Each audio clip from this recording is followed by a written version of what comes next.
Hello and welcome to Grand Rounds. My name is Bob Ryu. I'm the new chair of the Department of Radiology. And before I forget to mention, if you have questions over the course of Premal's lecture, please type them into the chat box. We have left time at the end, so we'll be able to address at least a few of your questions. Today, I'm delighted to welcome Dr. Premal Trivedi from the University of Colorado, where he's an assistant professor of radiology and practices in the interventional radiology division. After earning his bachelor's and master's degrees in engineering at Johns Hopkins, Dr. Trivedi attended medical school at Georgetown, followed by a diagnostic radiology residency at the University of Colorado, where he served as chief resident. He went back to Hopkins for his interventional radiology fellowship training, and in my previous life, I was very fortunate to recruit him back to the University of Colorado as a faculty member. Premal is the founding director of the Translational Outcomes Research and Radiology Laboratory. The TOR Lab is dedicated to quantifying differences in care and outcomes and then implementing meaningful change. In 2019, he was selected as an Association of University Radiologists GE Radiology Research Academic Fellow for his proposal entitled, "Can We Bridge the Gap? Creating an Evidence-Based Intervention for Reducing Racial Inequity in Survival Following Tips for Variceal Bleeding." Premal's lecture today is entitled "Big Data and Black Lives Matter: Why Health Services Research is the Key to Fixing Healthcare Disparities." It simply couldn't be more timely. I asked him to give us a 101 level talk on HSR since it's unfamiliar territory for many of us in the Department of Radiology. Radiology as a specialty is just beginning to recognize its pivotal role in both understanding and addressing inequities in healthcare. Premal is at the forefront of our specialty in driving that understanding, and I'm excited to hear his lecture. Premal, welcome to USC. Thank you, Bob. Good afternoon, everybody. Thanks for tuning in. I really appreciate the invitation to talk, and I couldn't be more delighted to talk about something I really care about, something that I've been working on for a number of years. I only wish I could do it in person so we could follow with a robust discussion and do that in person, but such is life. Having said that, as we mentioned, I'll try to leave about 10 minutes at the end for questions, so please do jot those comments down and send them my way. So in general, this talk is structured in 3 chapters, each building on each other and lasting about 15 to 20 minutes each. Chapter 1 is going to be an introduction to health services research. Apologies to experts in the room. Chapter 2 is going to be a summary of health disparities from a radiology lens.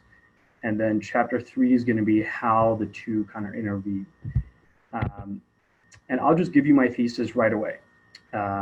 It's something that you can think about and adjudicate as we go along.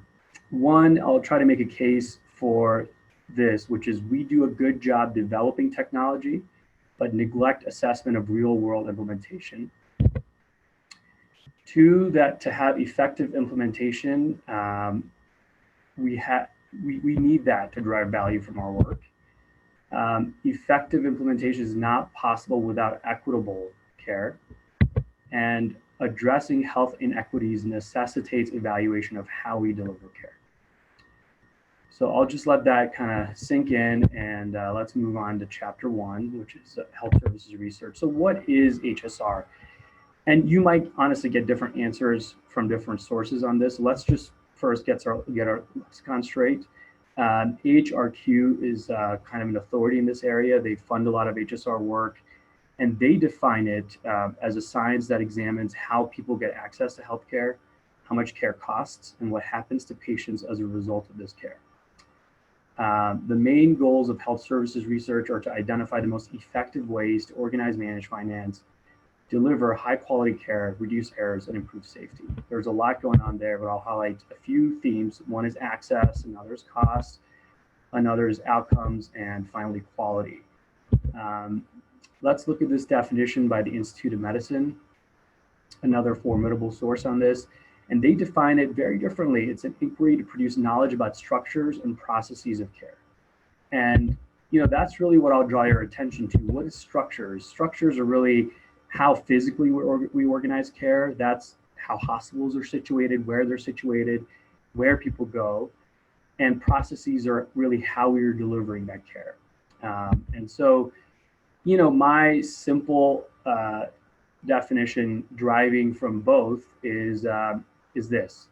HSR is a focus on structures and processes of care rather than the individuals. When you're focused on clinical outcomes, groups of patients, that's clinical research. If you're examining outcomes of care within context of its delivery, systems, programs, policies, that's health services research. And outcomes, these are the ones that are familiar to you. You can look at clinical outcomes, mortality, length of stay, et cetera.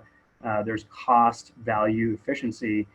As long as you're doing that within context of how it's being delivered, that's HSR. So why is HSR important? I think a lot of us are really familiar with this, but this quantifies the data. This comes from the OECD, which gathers data on expenditure on healthcare from multiple countries. And as you can see, the United States a few decades ago kind of started charting its own territory. We spend by far the most on healthcare as a percentage of GDP, and these are countries that have similar range of GDP. On top of that, you know, the government is very interested in cutting costs because a lot of these costs are compulsory. These are not people spending money that they optionally could spend. The voluntary out-of-pocket expenditure is highlighted in light blue here, and you can see it's a pretty small percentage. So we are kind of, our hands are tied. We're spending an enormous amount of money, and understandably the government and society is looking at it. But what do we spend that money on? And this paper was published in JAMA. It really provides a nice overview of what we spend money on and some gross look at outcomes. So we'll briefly go over that.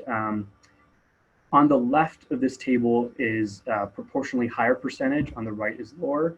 And what you're seeing here is health expenditure as a function of total expenditure. So in other words, in the total pot, how much are we devoting to each segment of healthcare?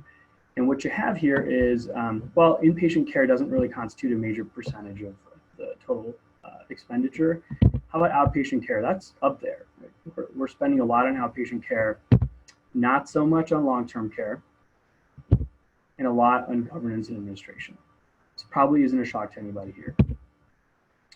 What about imaging? They looked at MRI and computed tomography just as surrogates for imaging use in general. And again, we're up there. And what about procedures? They used coronary angioplasty, again, as a gross surrogate for utilization of procedures. And again, we're up there. So we spend a lot of money on acute care, including imaging and procedures.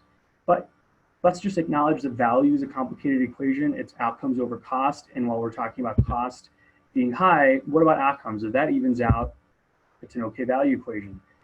Let's look at outcomes. Again, very general look at outcomes. This is life expectancy.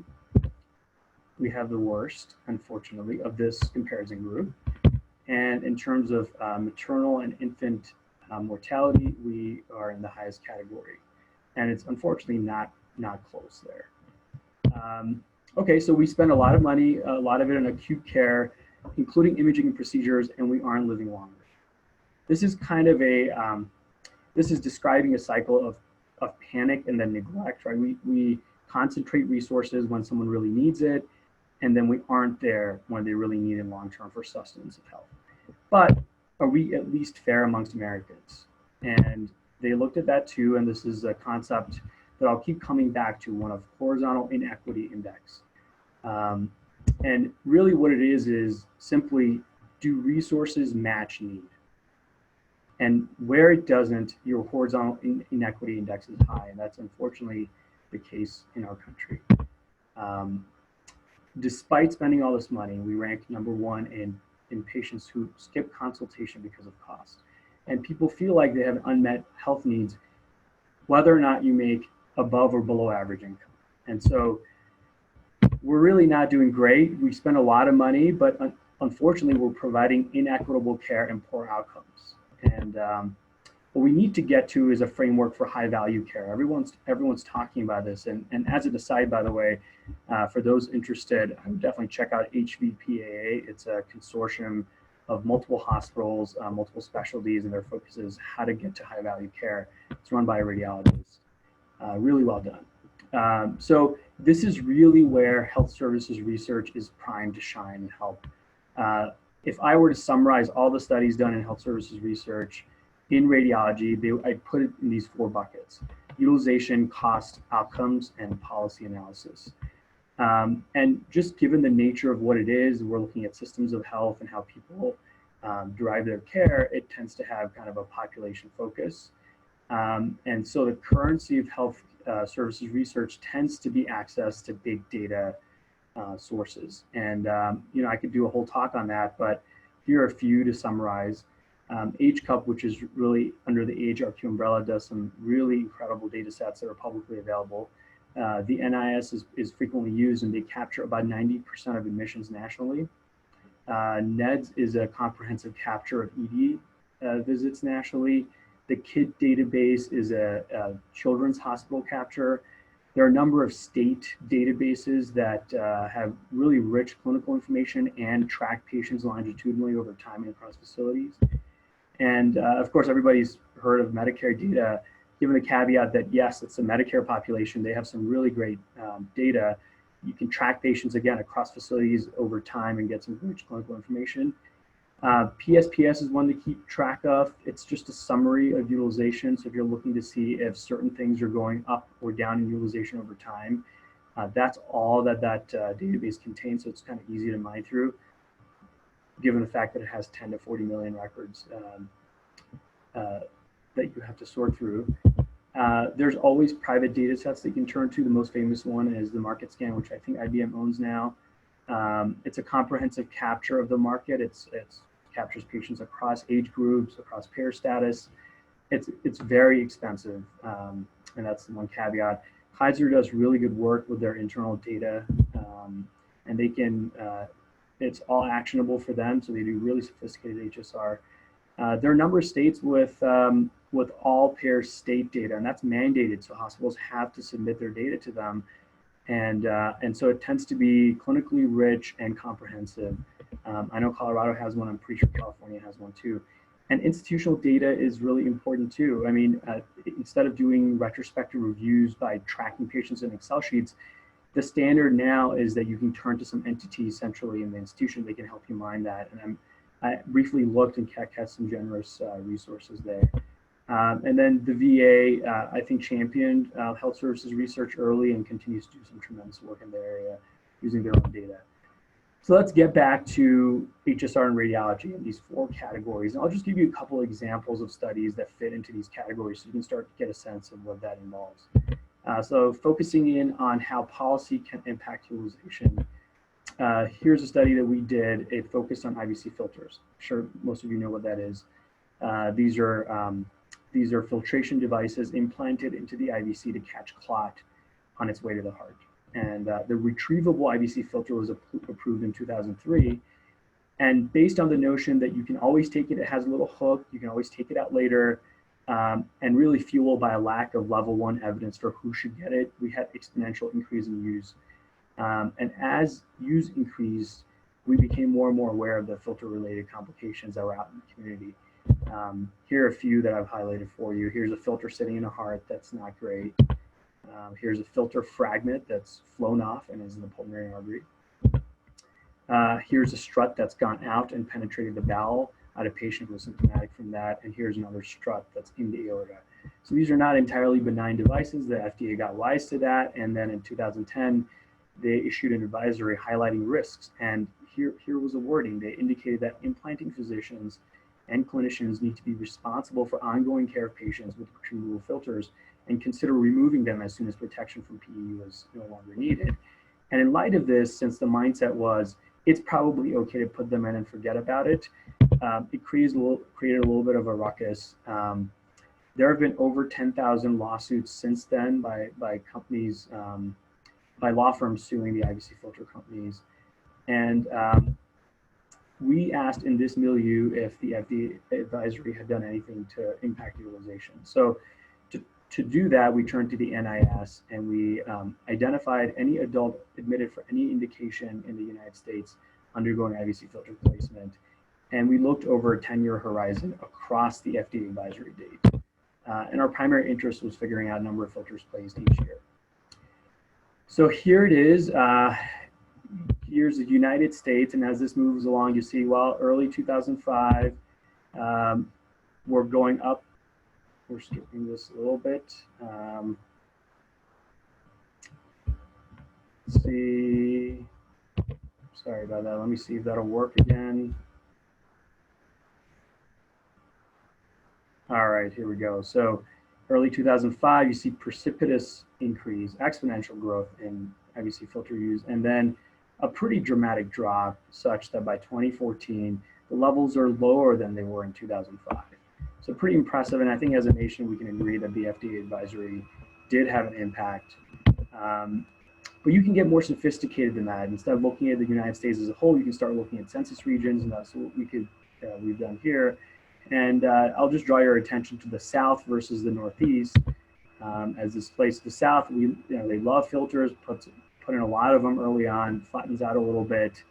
And then starting 2010, starts dipping, but you never quite get to the levels of 2005. So there's a decrease, but not quite dramatic. And you compare that to the Northeast, right? You had a relatively slow uptick in the Northeast, and then a fairly precipitous decline such that the levels in 2014 were much lower than the 2005 levels. So, in terms of looking at where to focus efforts to improve utilization efficiency, you can start clustering and understanding where which regions need a little bit more help than others. You can get more detailed than that. You can look at the types of hospitals involved. So just for the sake of this example, have you turn your attention to large bed-sized hospitals versus medium bed-sized hospitals. And there's also teaching versus non-teaching, et cetera. And as we move along, you see large bed-sized hospitals, adoption goes up, steadily up, and then it drops and drops fairly impressively. And you compare that to medium bed-sized hospitals, and again, you see that there's a little bit of an increase, but it pretty much stays at that level. There's really no decrease. So if you were the government or health services researcher, you can identify where, again, the focus needs to be if you need to optimize efficiency of filtration even more. So this is just an example of how you can use national utilization of procedures over time and by location. You can look at hospital characteristics while doing that. Let's quickly move on to another example that identifies the other two large buckets within health services research. And in this case, it indicates how outcomes and costs are related and how systems of healthcare delivery play a big role in that. So here, this was a project that was funded by SIR a couple of years ago, and it focused on dialysis access maintenance. As you know, there are a lot of people in the United States who need dialysis. There are over 600,000 patients in last count who have end-stage renal disease, and they're dependent on renal replacement therapy through these fistulas and grafts. Unfortunately, they tend to go down a lot, only about less than 50% patency over 3 years after placement. So maintenance interventions in the form of angioplasty, stenting, thrombolysis are really important in prolonging longevity of these accesses and allowing patients to get dialysis. It is pretty expensive from a systemic standpoint. It accounts for about $1 billion with a B dollars in Medicare spending each year. And so we wanted to ask if there are any major cost differences by affiliation of the provider that's performing the intervention, and by location where it's done. So to do this, we turn to the Medicare 5% sample. It's a comprehensive look at this population, since end-stage renal disease is a qualifying diagnosis for Medicare coverage. And we started by identifying patients who had their first fistula or graft placed in 2009 using CPT codes, and we excluded anybody with a prior access placement in the preceding 6 years to arrive at this population of first-time index conduit recipients in 2009, and we followed them out for about 5 years. In that time, we tracked all their utilization across settings to arrive at these outcomes. We wanted to calculate post-intervention primary patency and Medicare payments associated with that. Really, PIPP is a fancy way of saying how long did the access stay open after we did an intervention. So the specific outcome that we chose was dollars spent in terms of total Medicare reimbursement, technical and professional, over patency year gain. So it's really getting at value. And we compared this across the 3 specialties and across all settings. And here we go. So we identified about 4,000 patients in 2009. A third of them were excluded for having a prior fistula graft placed. Another third just never underwent maintenance intervention. And the remaining about 1,900 patients formed our study cohort that we followed out for about 5 years. In terms of specialty involvement, you can see there's involvement, pretty significant involvement for surgeons, nephrologists, and radiologists. In terms of individual maintenance interventions, nephrologists tended to do more angioplasty, surgeons stenting, and radiologists a little bit more thrombolysis. In terms of clinical location, these services are offered at all sites. We excluded inpatients because it's really hard to track costs in the inpatient setting. But as you can see, there's a fairly even split between outpatient and office setting. And it turns out nephrologists do most of their work in the office-based setting, and surgeons, radiologists did most of their work in the hospital setting. So keeping that in mind, here's our primary outcome of interest. There was a massive difference across specialties in unadjusted cost per patency year, nearly 2.5-fold difference. And in terms of explaining why this existed, remember this outcome is a ratio, so we wanted to see, was it the dollar spent or is it the patency gained? And to do that, we looked at that denominator, the PIPP curves, and as you can see, they're almost completely overlapping. So it's not driven by major differences in patency time by specialty. It's largely a function of how we reimburse for care in our system. And to tease this out further, we put this all in a regression model that adjusted for everything we could reasonably do. And that included patient characteristics, the type of fistula that the patients had, fistula versus graft, clinical severity. We tracked the number of prior interventions as a surrogate for complexity for that particular patient. The type of intervention, plasty, stent, thrombolysis, they all cost differently. And place of intervention, outpatient versus office-based. And finally, we also tracked some high-cost resources, the operating room and anesthesia, which tend to be billed separately. We put this all in a general linear effects model. And what was really interesting was found out it was largely driven by 2 things: anesthesia use and operating room use. And you can see these are massive numbers. So this is truly a 3-fold higher reimbursement every time the OR was used, and that's largely driven by the technical side of things. And same with anesthesia. And these 2 things tend to be more available to surgeons.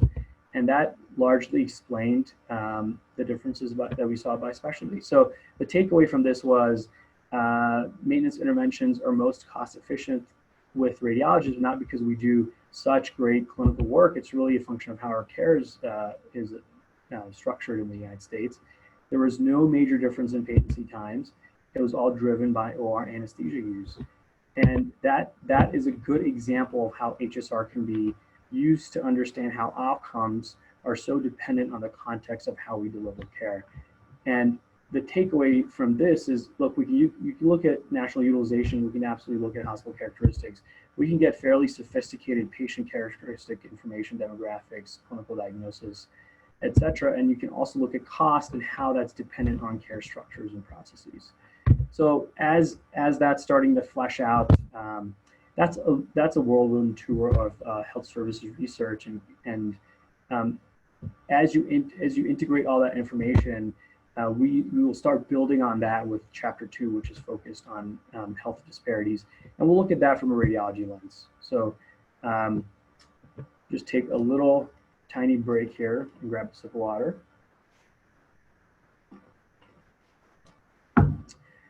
Okay, so onwards with chapter 2. So I think it's important, again, to define terms so we are clear that we're on the same page. And there are lots of sources for different definitions. If you turn to the CDC, they define health disparities as unfair health differences closely linked with social, economic, or environmental disadvantages. There's 2 themes here. One is unfairness and closely linked with patient disadvantages. It makes sense, right? It resonates internally when you read that. Here's another definition. It kind of sounds similar. A particular type of health difference that is closely linked with various disadvantages. And the HHS has probably the most detailed definition. And they define health disparities as differences affecting groups that have experienced barriers due to a number of different things, or some part to do with their characteristics that maybe were historically linked to discrimination. Again, all of that makes sense. Having said that, it's really difficult to define it scientifically, quantitatively. And if you can't do that, if we can't agree on what is a health disparity, and I'll tell you at this moment, a lot of people can't, you'll see articles talking about gaps and differences and disparities, and really we're all talking about the same thing. We're just not sure what to call it. That's part of the challenge, but I'll say this is how it resonates probably with most of us. I'll refer to this quote from Justice Stewart, who was, of course, referring to a less vile issue here in 1964. You know it when you see it, right? I think it's easier to define as a contrary to equity, and that allows us the right framework to look at it. So here it is. Everybody knows inequality, right? That makes sense. What is equality? It's this notion that we provide a little boost in the system, but everyone gets the equal boost. And that may not be right for everybody. Equity is this notion that, again, you're recognizing that people have different needs, and you're doing your best to address those different needs. And I keep circling back to this notion of horizontal inequity because it really hasn't permeated the health disparities literature, but it's the most accurate, satisfying quantitative measure that you can track whole systems with. It's not a new concept. It's been around in health econometrics for 2 or 3 decades. Here's an article from 1980 explaining that concept. And they clearly define horizontal equity as people with similar needs have similar access to care. And resource use when it does not match need is horizontal inequity. And when you think about that, it's interesting in the European literature, they have the advantage of having multiple countries have different types of healthcare. And what they acknowledge pretty clearly is the phenomenon of inequity is more pronounced in healthcare settings with strong influence of market forces. Doesn't that sound like the United States? And I think it's fair to acknowledge that we have this baked into our system, and therefore we have to actively study it and work hard to overcome it, because it is facilitated by the way that care is organized in the United States. And disparities really was put on the map by this landmark report in 2002. Everyone should be at least familiar with the general substance of it. It was called Unequal Treatment, and it documented really for the first time the extent of known disparities and how systems facilitated, and it offered recommendations for improvement. I will tell you, imaging has always been part of this conversation. Racial differences in the use of carotid artery imaging and endarterectomy was used as a key example of racial differences, of disparities. And the major takeaways from this were these 3 things. One, racial and ethnic disparities in healthcare exist and are unacceptable because they're associated with worse outcomes. Right? It is not a philosophical idea that we're fighting against. It quantifiably leads to worse outcomes. So let's acknowledge that. 2, many sources, including systems and providers, patients, managers, are contributing to health disparities. So now it's a multi-factor model. And this notion that certain people, patients, just refuse treatments, and that is what accounts for differences in outcomes, does not really explain the variation seen nationally in terms of outcomes. So let's put that aside, or at least not focus on that, and look at how our systems are generating disparities. So I'll take you through kind of a quick timeline of health disparities and their conversation nationally. It was really kicked off by this congressional report in 1999 that tasked the Institute of Medicine with generating a disparities report. That was the Unequal Treatment that we just talked about. And they asked the AHRQ to start providing annual updates on quality and disparities going forward. In 2002, the IOM report came out. In 2010, the NIH formed its own Institute on Minority Health and Health Disparities, called NIMHD. They have their own priorities listed for each year and their own separate funding. In 2011, HHS planned for a nation free of disparities and set out their vision.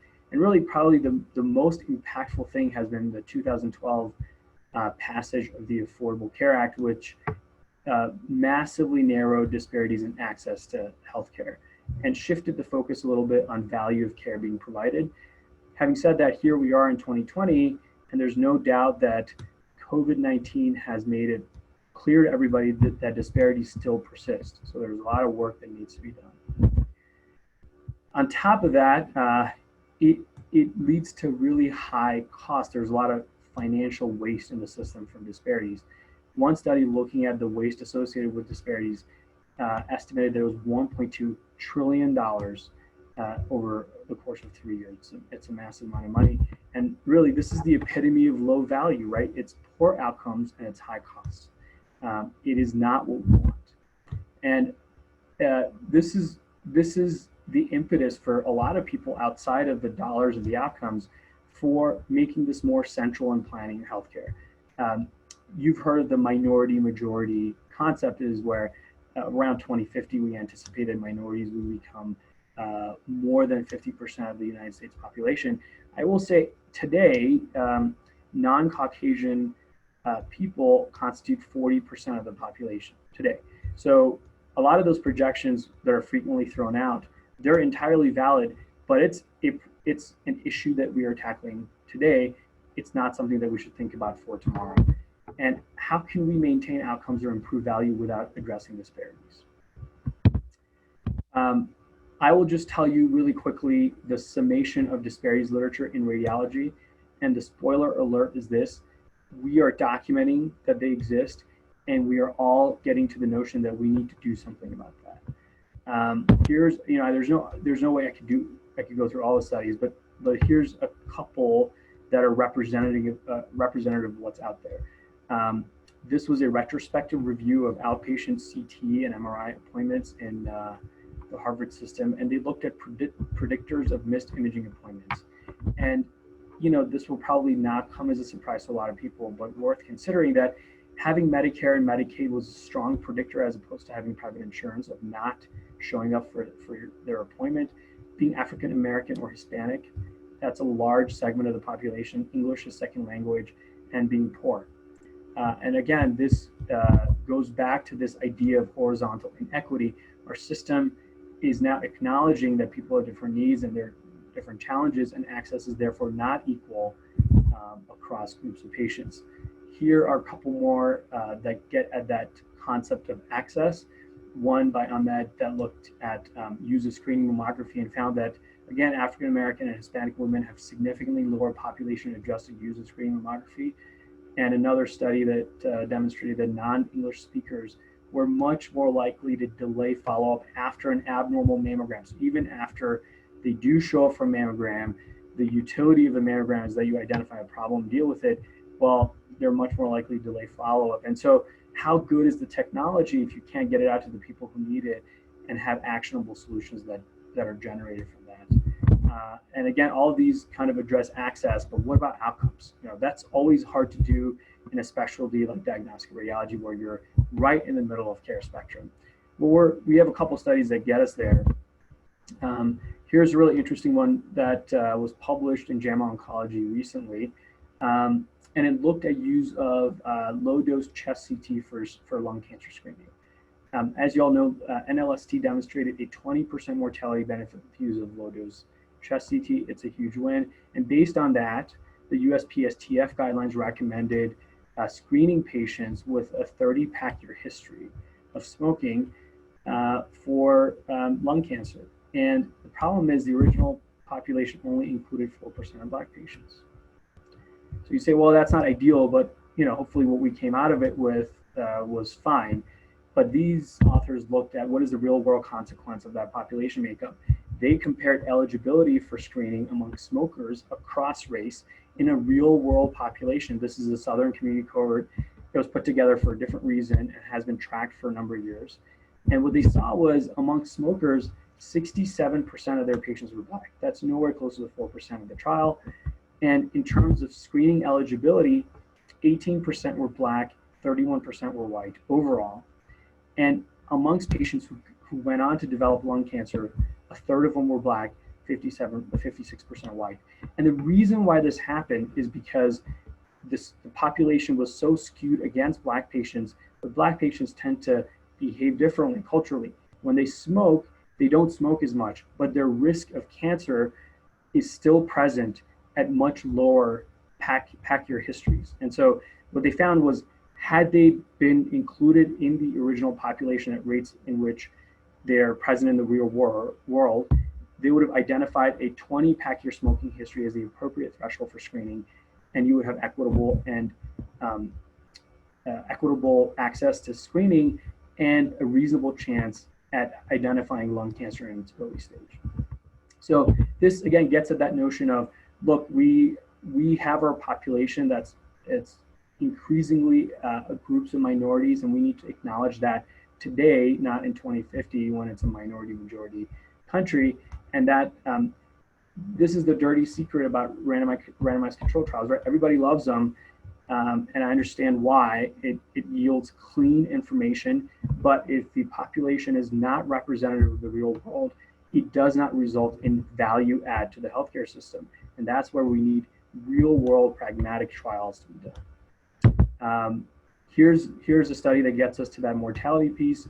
We looked at TIPS creation nationally. What we wanted to do was evaluate trends and outcomes across patient groups. And we pulled about 55,000 patients out of the NIS over 10 years. And we wanted to look at utilization across indications and hospital characteristics. And what we weren't expecting to find is that Black patients were consistently showing up in regression models as independent predictors of mortality.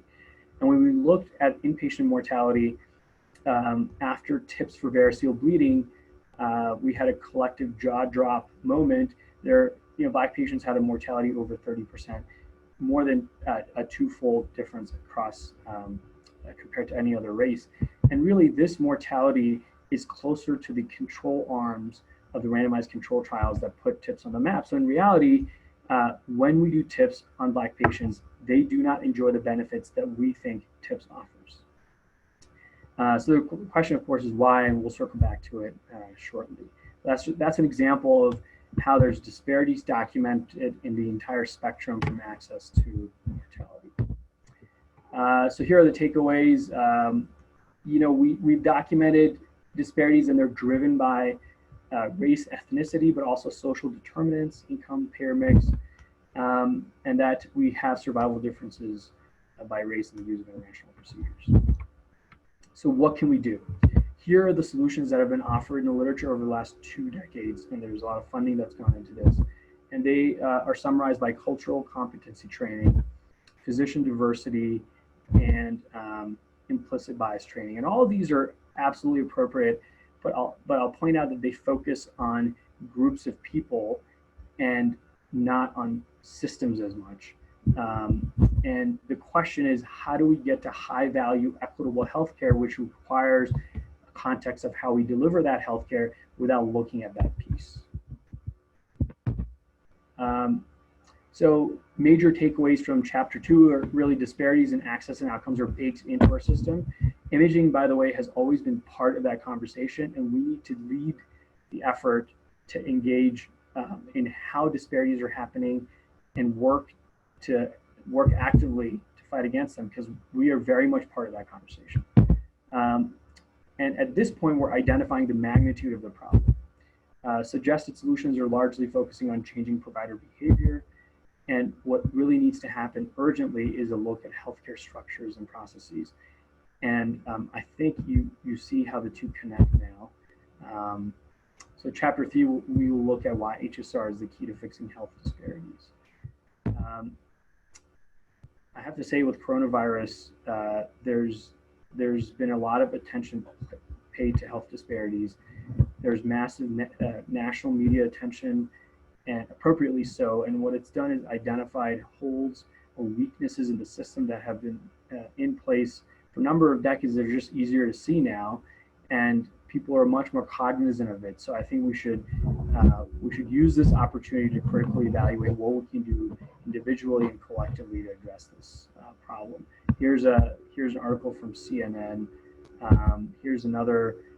New York Times did a really sophisticated look at all the data in terms of incidence of coronavirus, adjusting for per 10,000 people, found, as you can see, that Black and Latino patients were much more likely to get it.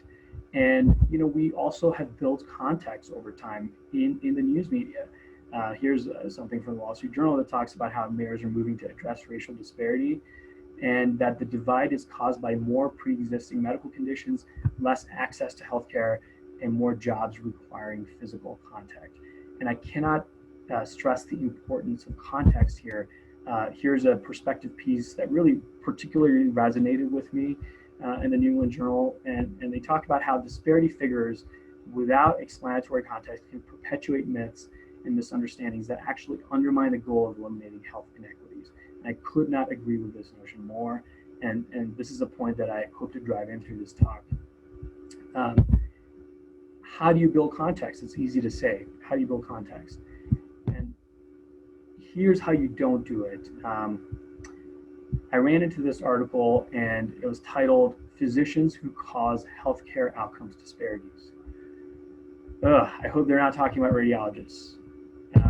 And in this, it was a letter to the editor, and what the author talks about is he refers to a study looking at coronary CT as a screening tool for low-risk chest pain patients in the emergency department. What the study found is that it resulted in significant shorter door-to-discharge time at the team's institution during times when it was available. And this was stressed in the letter, and what they mentioned is, I hope that the readership recognizes it as a healthcare disparities article, because looking forward, if coronary CT becomes established as superior to current standard of care, patients who don't get it when it's not readily available are subject to healthcare disparity because of decisions made by non-emergency physicians. And while this is an appropriate look at the utility of an imaging study, what I would argue is that this is very representative of the mindset that pervades a lot of academia right now, which is we identify a problem and then we ascribe it to a group of people or to volition, when in reality, I think most of us would acknowledge that we are not in charge of systems in terms of access, right? We don't make decisions that result in absence of access for patients. Having said that, it is absolutely appropriate for us to take a more active role in evaluating systems and advocating for equal access. And there's a big difference between those two. The parallel I'll draw is this is sort of akin to early days of how we handled M&M or quality analysis, where at the end of it, the action taken was punitive with the assumption that someone made a mistake and they should be punished for it, versus what's evolved into now the just culture model, where we look at whole systems, the Swiss cheese model. And I think with that perspective becoming more prevalent in the health disparities sphere, we will actually start bridging some of these gaps and making advancements. So let's come back to this example that I brought up shortly a little bit ago. And this is problem of Black patients are dying at twice the rate of compared to any other race after TIPS. We were fortunate, as Bob mentioned, to get grant funding to look at this problem. And we turned to the NIS to do that. We looked at adults admitted with a primary diagnosis of acute variceal bleeding who underwent TIPS creation. And we had 3 objectives. And I highlight these really simply as an example of how you can use health services research methodology to chip away at health disparities. Question 1 was quantify the magnitude of adjusted mortality, so adjusting for clinical risk, which is no small task. Question 2 was if there were any racial ethnic disparities in access to hospital structures of care. So did the fact that some patients go to lower resourced hospitals impact their mortality? And question 3 was really if there are any racial differences in the receipt of first line treatments like endoscopy and blood product, which kind of gets to the hospital processes of care. So we identified about 10,000 admissions for in which TIPS was created for variceal bleeding.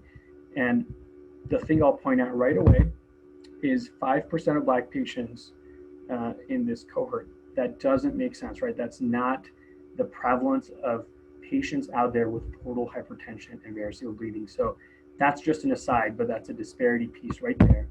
But moving on to question 1, which was quantify the magnitude of adjusted mortality, we tried to do that with a range of variables. One was looking at patient characteristics, age, sex, race, income, getting at social determinants, and then clinical risk factors that are pertinent to portal hypertension and TIPS, CHF, pulmonary hypertension, coagulopathy, SBP, HCC, ascites, etc.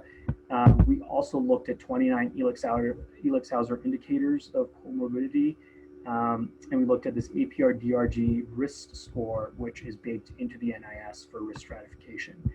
And I'll just mention that the astute amongst you are probably asking, yeah, but where's MELD and where's Chiles-Pugh? There's no way to actually compute those. We don't have specific lab values, so we're missing that information. But hold on to that thought because it becomes relevant later on. In terms of baseline disease severity, we identified that Black patients did in fact have higher mortality risk to begin with. What you see here is that more Black patients belong to the highest mortality risk category of extreme risk of death when they were undergoing TIPS, and adjusting for all the factors that I just mentioned, including that Black race remained a strong predictor of death after TIPS for variceal bleeding. Interestingly, the number of transfusions predicted death, and this mortality risk score, which provides some internal validity to its use. Moving on to question 2, where we were looking at hospital structures of care. These were really the ones we chose. We chose bed size, census region, teaching status, county population size. And we wanted to look at whether patients are admitted to a liver transplant center. The thought being that if there are doctors with high-level expertise, multiple different specialties taking care of these patients, presumably they have a better chance of having a good outcome. It turns out more Black patients were admitted to urban teaching hospitals and transplant centers. And in terms of the interaction between hospital characteristics, race, and inpatient mortality, we really found no association. So no contribution from hospital structures of care to inpatient mortality. Question 3, which was looking at hospital processes of care, we looked at endoscopy and blood product repletion as first-line therapy. We also looked at time to TIPS, just as a surrogate for timeliness of treatment. It turned out endoscopy use was really no different across races. Blood product repletion, pretty similar across races. There was a pretty big difference in time to TIPS. Black patients got TIPS about 4 days out from time of admission versus 2 to 3 days for other races. And we thought, aha, here's the answer, that's gotta be it. We did some specific analysis related to that, and it turns out not so much. Here are 2 stratified groups, patients who got TIPS within 72 hours of admission and beyond 72 hours of admission. What you see here is that, in fact, the patients who got TIPS later on did better. So that's not the explanation. And we thought, okay, we're stuck. We have a gap that we just can't explain. And then we went back to this notion of MELD and Chiles-Pugh and how there could be some unmeasured clinical risk. And we found a clever way to get around that. Guidelines currently recommend, ASLD specifically, that ideally you want to do TIPS for variceal bleeding if the Chiles-Pugh score is 13 or less. And if you look at this, if you exclude everybody with ascites and max out every other category, 13 points. And so we identified patients without ascites and looked at how dependent the outcomes were in the subset of guideline concordant patients. And here you go. For patients with a Chiles-Pugh less than 13, Black race was no longer predictive of mortality. And so what this means is all the differences we're seeing were related to unmeasured clinical risk. And the takeaway from this, and this is under consideration, so please don't spread it widely beyond this webinar, was that Black patients have poor survival after TIPS for variceal bleeding due to greater hepatic decompensation. And that really portal decompression should be considered earlier in their disease course. We were able to get to a point where we can start addressing disparities, right? At least identifying what the problem was. And the takeaway really is we can fix health disparities, but it's going to require a multifaceted approach that requires a systematic, data-driven investigation framework. We have to keep in mind that there are social determinants of healthcare and include them in our analysis. We have to look at how hospital care is structured, and we also have to look at physician factors, which we have been doing for the last two decades. And all of these things are nicely encapsulated in existing HSR methodology. And so I think this is a perfect approach to starting to understand why disparities exist and maybe addressing them as we move forward. Thanks so much for your time.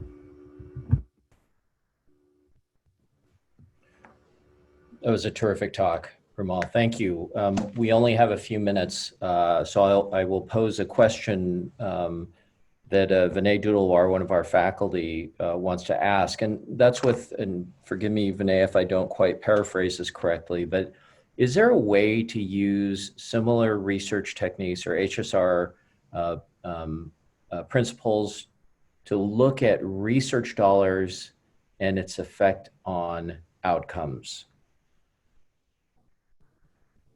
Very interesting question, and I think this was actually brought up during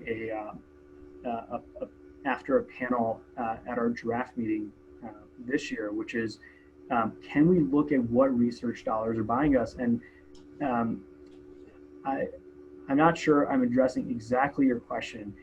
What came out of that discussion was we invest a lot of research dollars in the development of technology and not so much in understanding how we're implementing that technology. And part of that is it's really hard to do that quantitatively. That a lot of this type of research leads to insights that then lead to further knowledge, that then lead to implementation. And that is a bridge that we need to learn to get across much quicker than we're doing right now.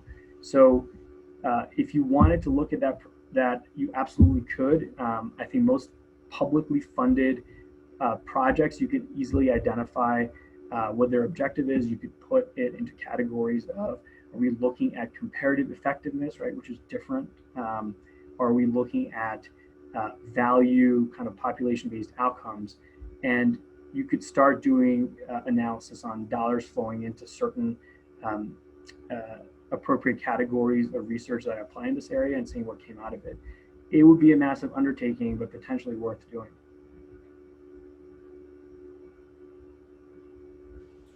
Another question. Let's see, across radiology, a great percentage of studies are not indicated, showing indiscriminate use of imaging. How can radiology approach this situation to help improve utilization of these resources? That's a great question. And I will tell you that cardiologists are very actively looking at this with an enormous amount of funding behind it. And it requires a value framework. And the value framework, it has to be both, we want to reduce the use of imaging that should not be contextually used, and also look at where appropriate imaging is not being done, because both leads to poor value care. And I think the step before that is understanding, well, what is the patient population that should get a certain imaging study? And, you know, the ACR has done a really good job developing guidelines for specific indications. Having said that, we need a lot of help for the substantive literature that's guiding those decisions. If you look, it's kind of spotty. Certain guidelines have a lot of literature behind it and others not so much. And so if before we can start looking at guidelines as sort of the gold standard, we need to know, are these guidelines based on real world pragmatic approach research? And unfortunately, the answer is no to that right now. And so step one, I would say, is engage in this type of research. Two, that'll refine our guidelines. And then three, we need to start looking at is how do we get guidelines to permeate and change appropriate care in the United States? And all of that is exactly the purview of health services research. That was great. We only have a minute left. I find the concept of horizontal inequity fascinating. I want to ask more about that. I want to ask you about, You gave us great examples in IVC filter management, hemodialysis access, of how it works. I want to know about situations where you think it won't work. What are things that we cannot answer? But the thing I guess I'll ask you quickly is, what is your advice or trainees are interested in learning more about the methodologies that you've talked about? How would you mentor them at this point? Great question. I think there's a lot of growth in this area, and the support for it is very much present nationally. I'm a perfect example of it. As Bob mentioned, my training was in engineering, so what you're seeing now is a result of investment from various radiology associations and great mentors nationally in developing a group of investigators that can do this type of work. I would have you turn to existing resources like RSNA. They have a course on the value of imaging. That's a good start. It's the voice course. There's a CERT course at RSNA. HSR is pretty. There are active HSR groups in AUR, ACR, ASNR, and it's really just about identifying, if you already know within radiology where your home's going to be, probably best to work in that. But otherwise, RSNA is probably a great first step. And I will be more than glad to speak with anybody that's interested. If my email's here, I hope to keep in touch, and I'm happy to help personally if I can. Premal, I can't thank you enough. This has been fantastic. It was a delight having you. Just a great lecture. Thank you so much. We appreciate it. Thanks so much.